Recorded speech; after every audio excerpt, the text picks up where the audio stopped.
DElEd second same. जैसे कि आपको सिलेबस मिल गया होगा, आपका फर्स्ट चैप्टर है 3 अंकों तक की संख्याओं का वैसे व लैसे ज्ञात करना। अब सबसे पहले हम लेते हैं एलसीएम। एलसीएम का फुल फॉर्म क्या होता है?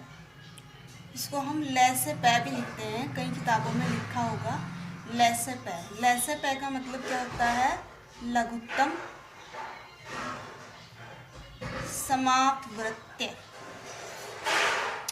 इसी तरीके से इंग्लिश में हम बोलते हैं इसको एलसीएम, शॉर्ट में लिखते हैं, जिसका कि मीनिंग होता है, आपको पता है, least common multiple. Least common multiple. अब लीस्ट कॉमन मल्टीपल और लघुत्तम समापवर्त्य, यानी कि एक बात निकल कर आती है कि कोई जो भी लैसा होता है वो छोटी से छोटी संख्या होती है। अब छोटी से छोटी संख्या कैसे आएगी? सपोज करो मैं एग्जांपल लेती हूँ 3, 2, 3 और 6। इन संख्याओं से विभाजित होने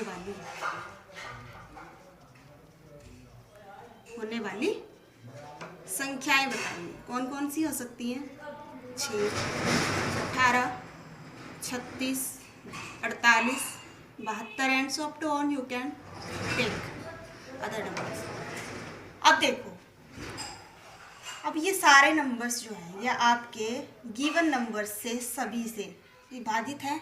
सारे आपकी कैंसिल हो जाएंगे, 2 3 6, 2 9 18, 2 18 अब बार जाएगा 36, ऐसे ही 3 से 3 दूनी 6 है, 3 6 18, ठीक है। ऐसे ही 6 से 6 कम 6, मतलब ये सारे नंबर आपके जो गिवन नंबर्स हैं इन सब से डिवाइडेड है, ठीक है, विभाजित है पूरी तरह से।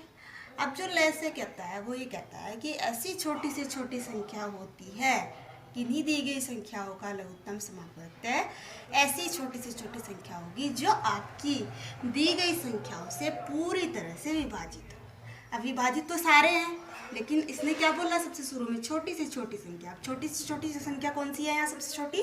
वो है 6। तो आपको अगर कहीं कह दिया जाए 2, 3 और 6 का लैसे निकालो, तो आपको क्या करना है? एकदम से आपको ये देखना है इनसे विभाजित होने वाले नंबर्स कौन से हैं, और उसमें भी सबसे छोटा नंबर कौन सा है जो तीनों से विभाजित, वो है आपका 6, ठीक है। अब लैसे की ये तो होगी डेफिनेशन के तौर पर, ठीक है। अब लैसे निकालने के तरीके आएंगे 2 आपके पास। पहला जो तरीका है वो आता है आपका गुणनखंड विधि, दूसरा आता है आपका भाग विधि। अब गुणनखंड विधि क्या कहती है? गुणनखंड विधि के लिए एग्जांपल लेते हैं 20, 25, 30, कोई भी आप अपनी तरफ से ले सकते हो। क्या निकालना है? का लैसे निकालना है। अब लैसे निकालना है किससे? गुणनखंड विधि से। अब गुणनखंड विधि का मतलब ही क्या होता है? फैक्टर करना। जो भी आपको क्वेश्चन दिया हुआ है उसके सभी के सारे फैक्टर कर लेंगे, सभी नंबर्स के बारी बारी से। अब 20 के जो फैक्टर आएंगे वो कितने आएंगे? 4 5 20 होता है। अब जितना आप छोटे से छोटा ब्रेक कर सकते हो उतना कर लो।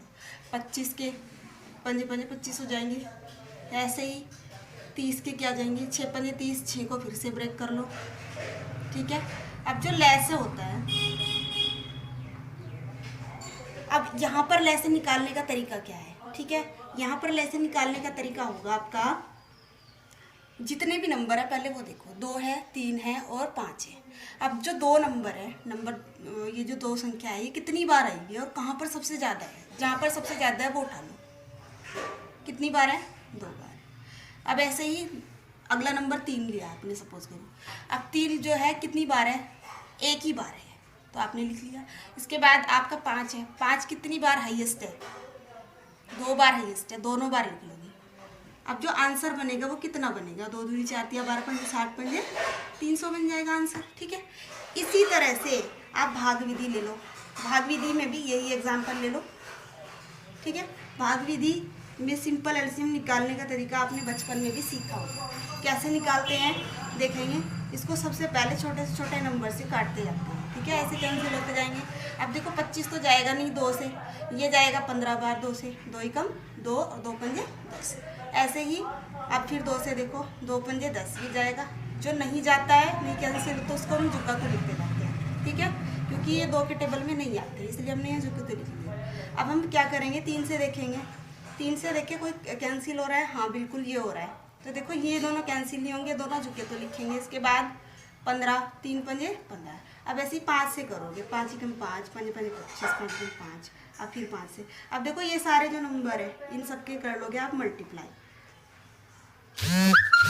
मेथड आपने 2 लिए, दोनों मेथड से आपका सेम आंसर आएगा। 2 दूनी 4, 12 पंजे 60, 60 पंजे 300। मेथड अलग है ओनली, आंसर आपका सेम आएगा दोनों जगह। तो इसी तरीके के आपको एग्जांपल्स करने हैं। क्वेश्चन मैं आपको दूंगी होमवर्क टाइप से, आपको मैं फोटो सेंड कर दूंगी जो होमवर्क में क्वेश्चन दूंगी, ठीक है, वो आपको करनी है।